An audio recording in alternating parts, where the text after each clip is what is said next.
The Pastoral 21 program is a multi-organisational effort. It's been set up to look at critical issues for the major dairying regions in New Zealand. Each region has a particular focus. In Waikato, a project looking at nitrate leaching in autumn and winter has been running on Dairy NZ's Scott farm for the past 4 seasons.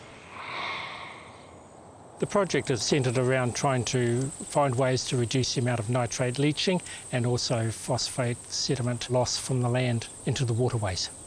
This project started here in 2011, was set up by Dave Clark, the scientist here, and the aim was to look at 2 farming systems, one which is basically a current type system, and also the other was what we might be looking at in the future.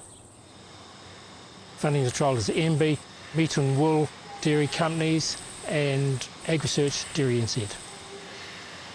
One of the drivers for looking at this was environmental, trying to reduce the amount of nitrate leaching, but also ensure that we retain profitability while doing that.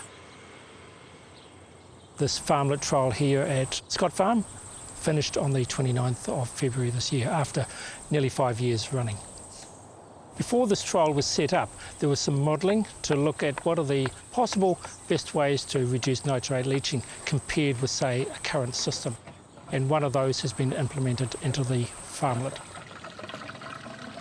There's 2 farmlets. One is a current farmlet, 3.2 cows per hectare, typical of a lot in the Waikato. And then there's another farmlet that we consider what might happen in the future with a lower stocking rate, 2.6 cows per hectare, reduced amount of nitrogen. We're down to 50 kilograms of N per hectare per year instead of 150, and standing the cows off in areas like this during the autumn-winter period. The network of measurements carried out across this farm. There are 26 paired paddocks. The pairing is 1 for each of the farmlets, the current herd and the future herd. In each paddock, 16 measurements we carried out. We've had 4 seasons now, so that's continuous measurements across the drainage season, which goes from approximately May into September, October. There are a team of people that are charged with doing the modelling. Modelling has been used quite extensively in the P21 program, both at the start to design the farmlet setup and also throughout to test if we wanted to change something small, for example an extra fertiliser application, how much might that increase our leaching by? So it helps inform during the season. We were using Overseer as well as Dairy NZ's whole farm model, so just slightly different way of estimating nitrogen leaching. It provides good comparison. We've been very pleased with the comparison between the modelled results and the field estimates. The objective of the whole trial is to reduce the leaching by up to 50%, so we were pleasantly surprised, let's say, to really reach the target we had originally set. The measurements have shown on an annual basis reductions from approximately 60 kgs of nitrogen per hectare down to approximately 30. A little bit of movement around those numbers each year, but that equates to a 40 to 50% reduction across 4 seasons, so quite consistent really. In terms of inputs on the 2 farms, on the current farmlet it's about 150 kilograms of nitrogen per hectare per year. In this farmlet, the future farmlet, it's about 50 kilograms, so substantially lower.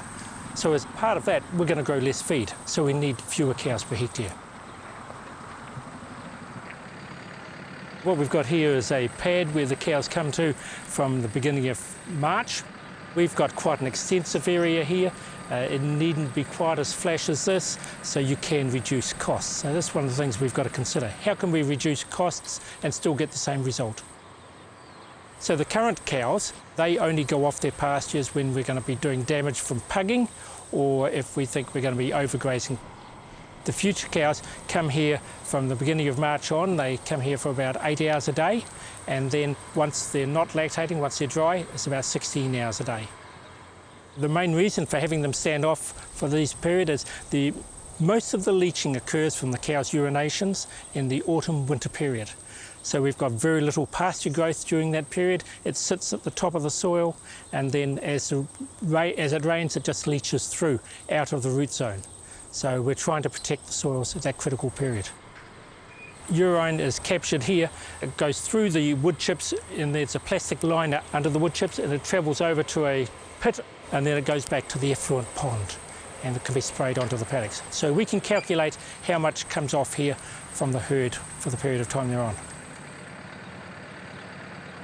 With the future farmlet, we decided at the start that we would bring some feed in, and it would be maize silage or maize grain because it's low in crude protein, so we wouldn't be adding to the nitrate leaching load.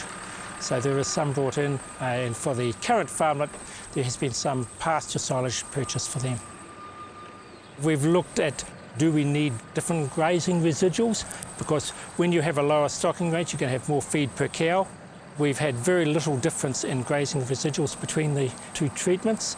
The productions have ranged from about 375 for the current farmlet up to about 450 for the future farmlet, per cow that is.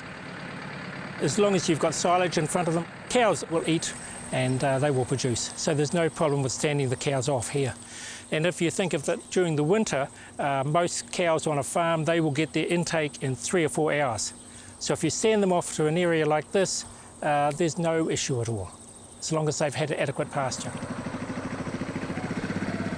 One of the things that we've been measuring through the project is the amount of pasture growth on the two farmlets. So on the current farmlet, we've grown about 18.3 tonne, and on the future farmlet, about 16.8 tonne. So a difference of about 1.5 tonne per hectare per year, and most of that will be contributed to the reduced amount of nitrogen applied.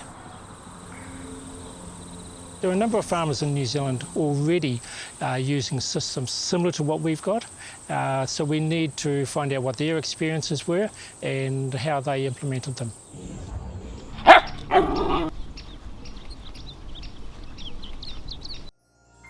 This program was made with funding from New Zealand On Air.